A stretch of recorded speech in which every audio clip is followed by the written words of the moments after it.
Here we are in a beautiful botanical garden, full of exotic plants, beautiful plants. People come here to have a look at them. A lot of them are indigenous, but a lot of them are not.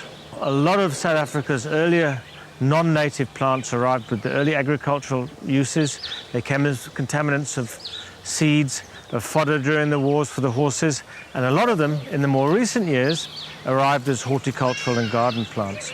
And we became aware of this over the past few years. The horticultural industry has become very self-regulating, but it's still a problem, and there are still plants that we're uncertain of. You can look around a garden now, and you can see a very popular one is the boom, which is a beautiful plant, but it is now classified as Category 3 in the CARA regulations, which say that it can no longer be planted. A lot of these plants are beautiful. They don't spread very far, but in fact the boom can, and it is found growing wild. It has been found growing naturalized, so it is a potential danger. The Singapore daisy, Category 1, is still a well-loved garden daisy, and it's growing here in the park. So the challenge to all of us as gardeners and lovers of plants is which plants can we put in our garden, which ones are safe, which ones are risky, which ones must we take out. And this becomes the responsibility of all of us. And so many gardening magazines and so many horticultural people will talk about ones that in actual fact are illegal. There are a lot of hybrids and a lot of cultivars that escape attention. So it's an ongoing process. We have to discover these dangerous plants, we have to remove them from the market, we have to become aware of which ones are dangerous, and we have to avoid them.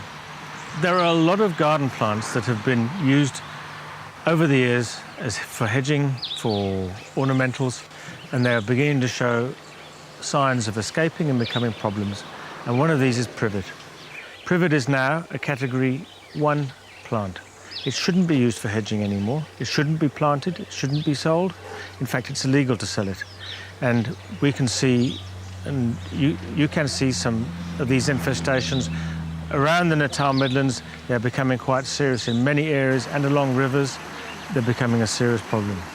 Nearly all garden nurseries would be members of a horticultural association, and they are well aware of their responsibilities. There are all sorts of programs to encourage the use of indigenous plants.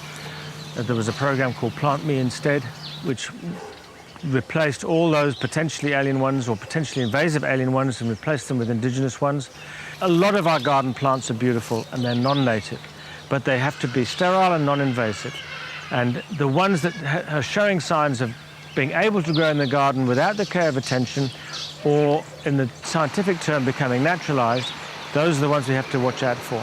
A lot of our worst weeds in years gone by were brought in as garden plants, and now they are terrible weeds.